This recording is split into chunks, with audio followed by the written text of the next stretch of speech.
Well, welcome back to the channel. We are still working on our M110 Propelled Howitzer by ITALERI here.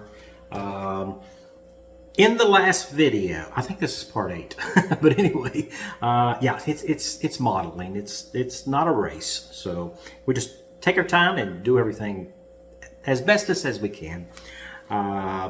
In the last video, we put on our decals. And I was letting them dry overnight, and I was about to clear coat them.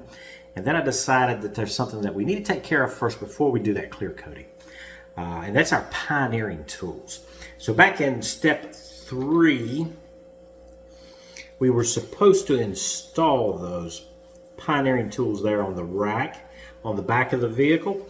But we didn't do that. We left them off, which is what a lot of modelers do. They leave them off for the painting and everything. And we did that this time. Usually I don't, but in this particular case I did. Which gave me a little bit of time to do a little bit of research. And on the back of the vehicle, you probably can't see them very clearly. There are outlines there for the location of our pioneering tools. However, they're not correct. Not a great big deal. If you want to put them on there the way ITALERI has them lined out, that's fine. However, I have found some photographs that kind of show us exactly how they should look. And the good thing about this is that across the board in the U.S. Army, that is a standardized thing. They're all the same. It doesn't matter if it's on a truck, a deuce and a half, or on the side of a tank or something. If they have the whole rack assembly, it's usually the exact same rack, and it's usually always, well, in my experience, it's always been the same. So that's what we're going to do. So let's take a look at some photographs here to kind of clear up in our head what this thing's supposed to look like.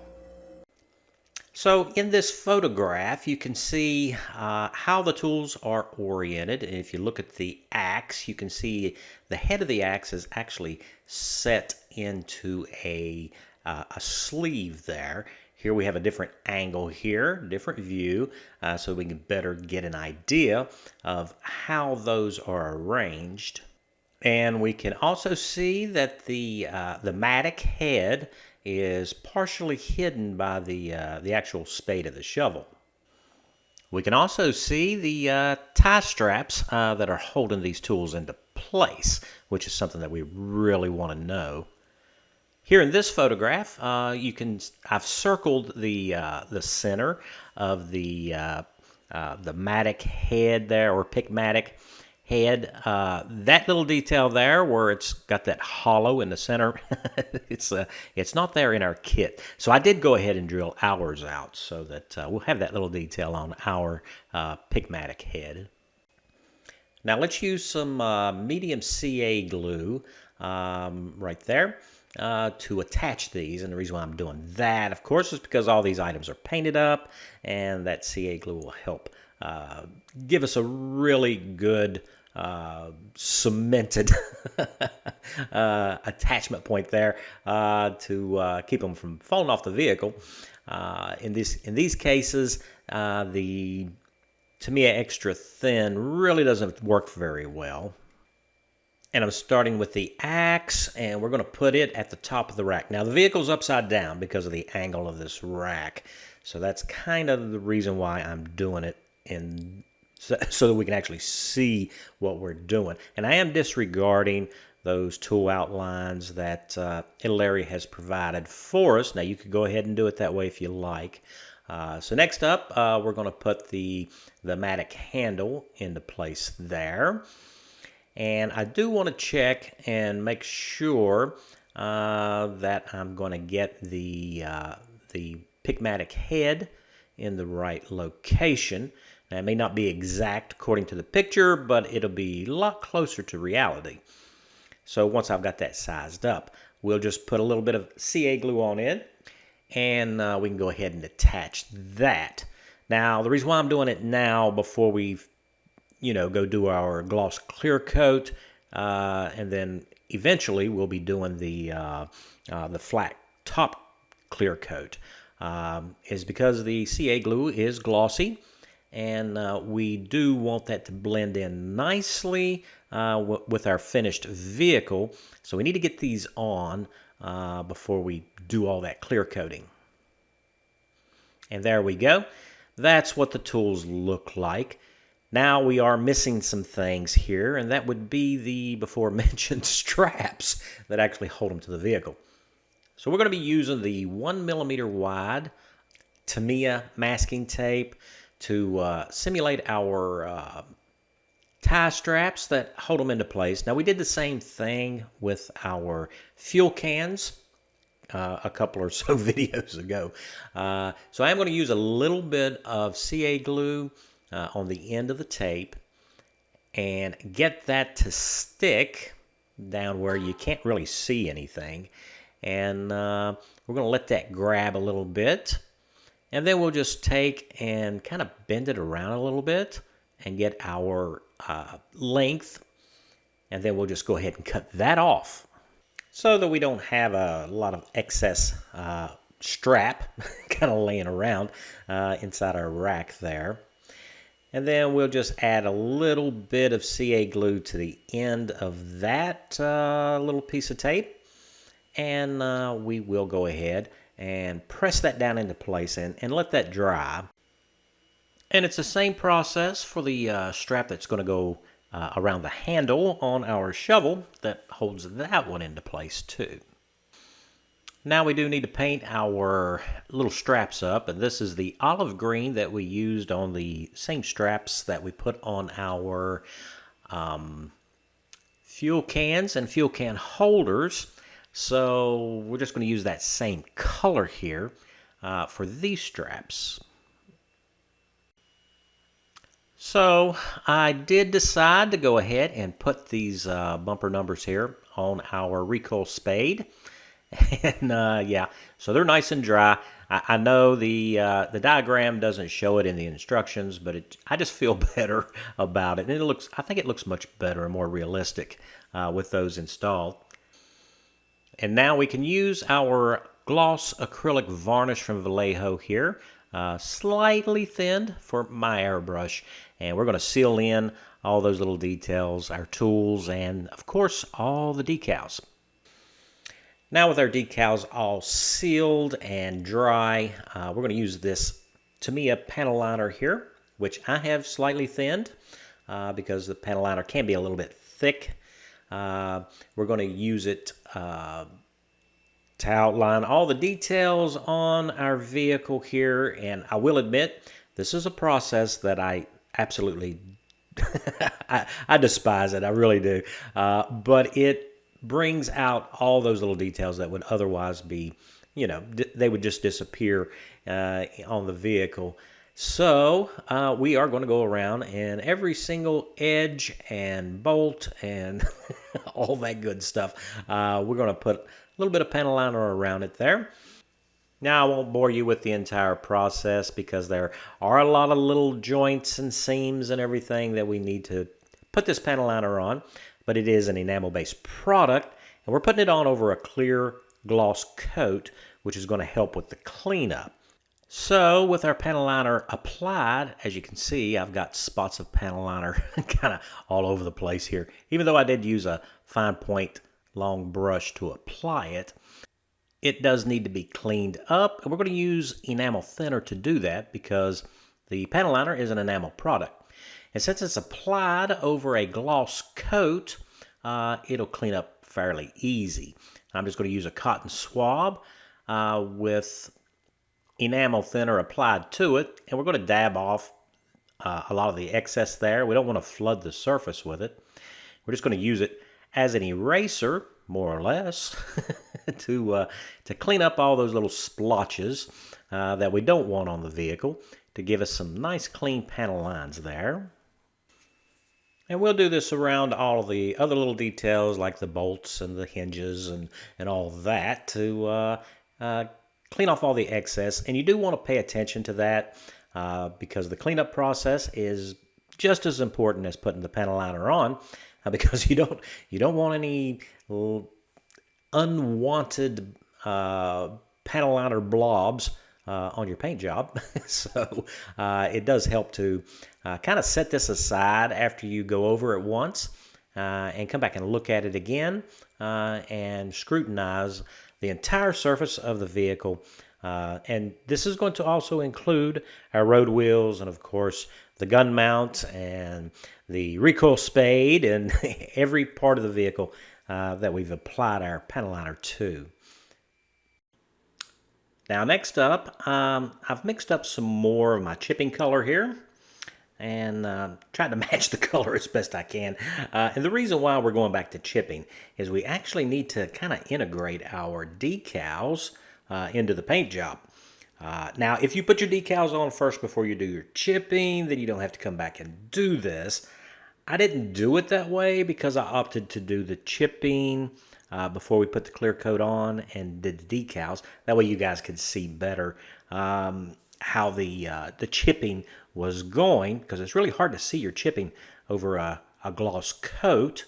So we're just going to use this color here to come back in and add the scratches and everything.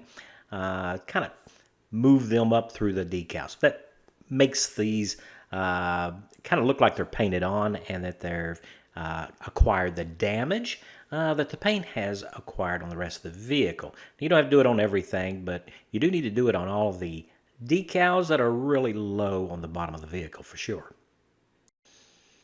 So now that we're happy with our added chipping to our decals, we're going to go ahead and seal everything with this matte acrylic varnish by Vallejo.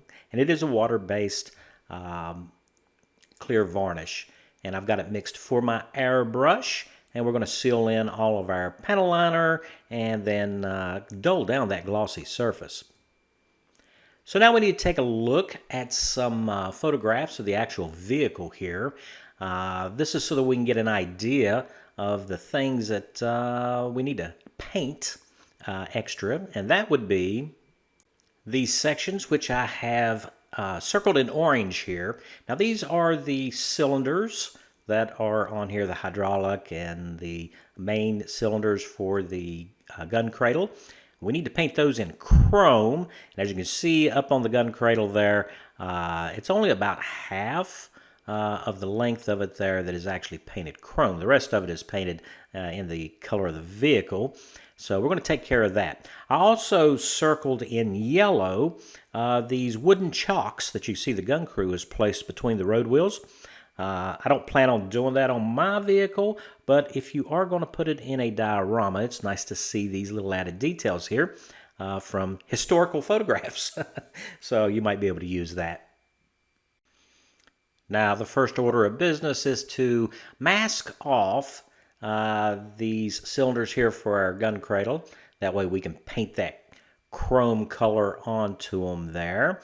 And it's nice if they're both even from the left to the right, so pay close attention to that. And once we're satisfied with our masking job there, we can go ahead and paint these up. The paint I'm going to be using is chrome silver here. This is a Model Masters enamel, and these enamels really work well. You can't get them anymore, of course. So I think they've been discontinued for, I guess, nearly 4 years now, but they do such a good job. And of course, there are other paints out there that do just as good. This is the chrome that I have, so that's the one I'm going to use. Use the paint of your choice, but these should be nice and shiny. We just want to be careful not to oversaturate the paint with the brush way down next to the masking tape there. And we want to try to eliminate as much as possible any seepage up underneath that. That way we don't have a lot of cleanup to do. But you may get a little bit and you may have to do some touch up.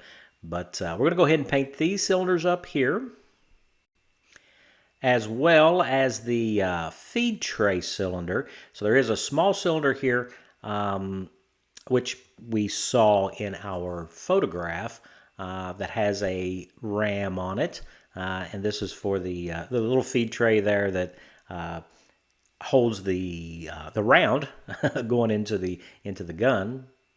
So we're going to paint it up chrome too. Now, let's not forget about our gun tube. We have those two rams on the bottom that need to be done, as well as that little piece on that cylinder that closes our breech. And of course, we have the ram section of the hydraulic cylinders that goes on our recoil spade.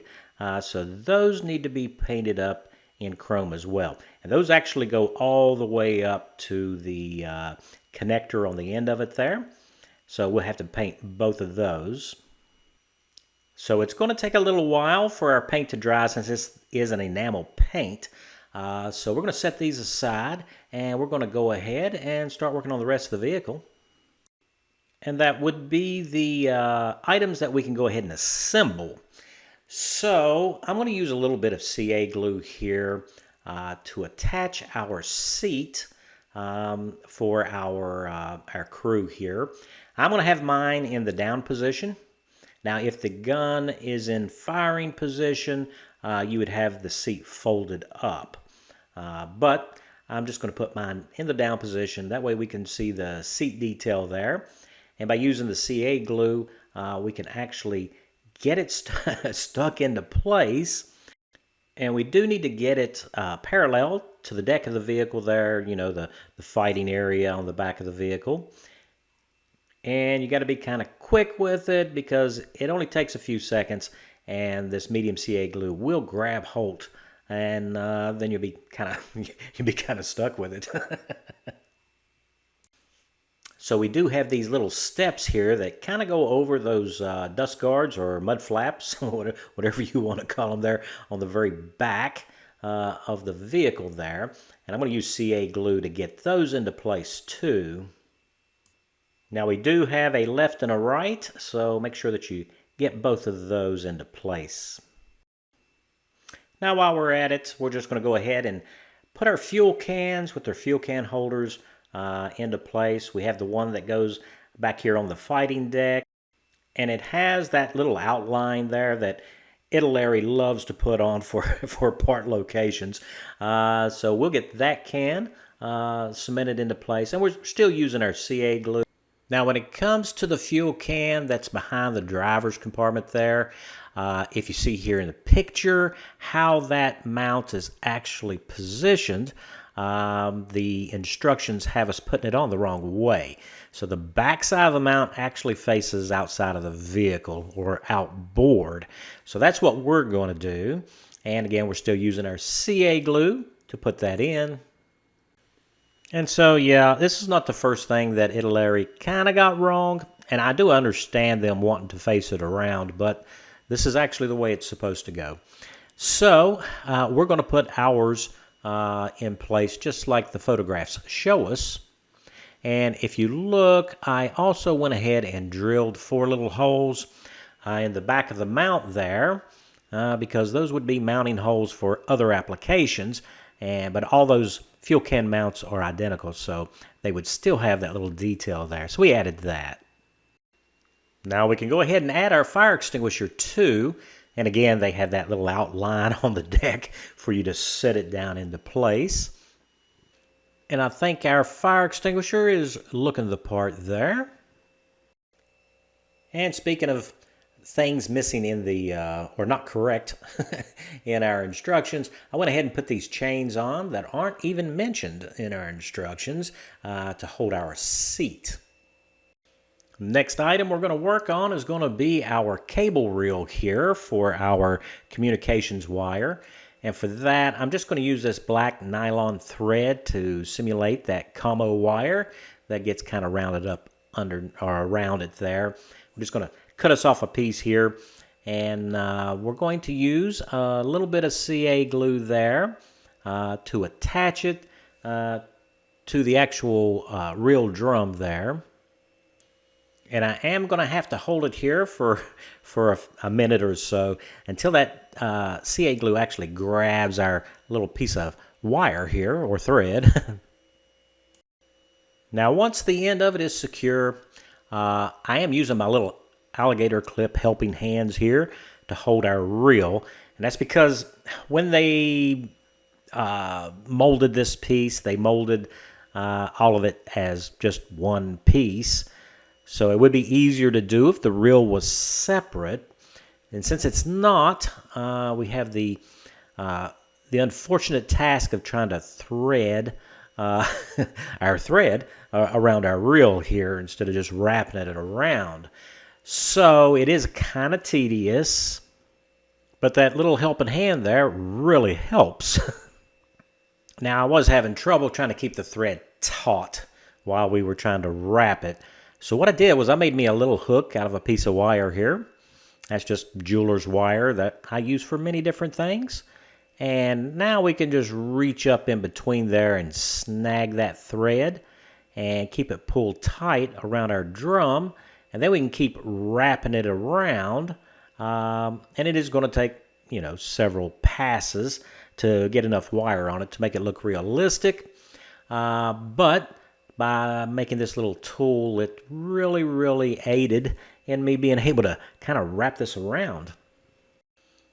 So I was hoping that this camera shot here from a different angle would kind of give you a better idea of what I'm doing, but it kind of focused more on my hand than it did on the hook. But you can see what I'm doing. I'm just reaching up underneath it there and just hooking the thread, and that helps me keep it taut. And once we get enough wire on there, all we got to do is secure the end of it with a little bit of CA glue. And with that done, we can go ahead and attach our reel to the back of the vehicle there. There's a little rib that it actually sits on, and we'll use a little bit of CA glue here to put that into place. Now, it probably would have been easier to do without that seat in the way, but using your tweezers, we can get that. And I think it looks pretty good with our wire wrapped around it there. Okay. So I guess it's time to go ahead and attach our spade. Now, luckily for us, the rams on the hydraulic cylinders are actually clips, as we discovered when we were doing our assembly. So we just got to put those into place. And then we can line up the structure element there with the holes in the back of the vehicle. And we do have those little pins that we made back when we were constructing the vehicle.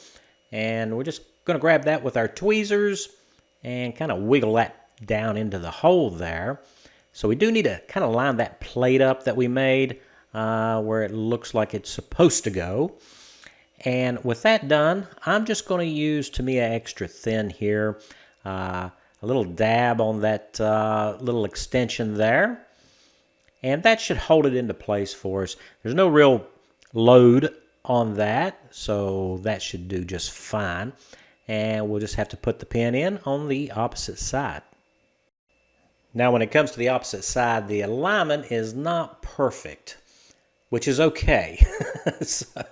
And the reason why I say that is once we get that pin in, that should give us a little bit of tension there, which will keep our recoil spade from falling down. So we're going to go ahead and cement that into place too. And we can check the operation of it. And as you can see, that little bit of misalignment there works in our benefit because it kind of binds it a little bit and keeps it from falling. So with that done, we can go ahead and insert our spare tracks. These are the little sections that we worked on that came with the kit, and they are painted up in the German dark gray, but don't worry about that. We're going to weather these a little bit later on, and there is enough tension on them there that we don't really need to cement them, so they're going to stay in place for us. Now we need to weather our seat cushions here for our assistant gunner and our gunner. And I'm going to be using this flat tan here. It's a Tester's enamel because we're going to be doing a little bit of dry brushing here. So over the few years that I've been back into modeling, I've learned that when it comes to dry brushing, you get your best results when the brush practically has no paint left on it. If the paint actually transfers off the brush bristles really easy, then you've got too much on there. You should have to work at it. and that gets us a better blending and kind of keeps us from showing a bunch of brush strokes, which is not what we want. What we want is we want to show it as slightly worn here.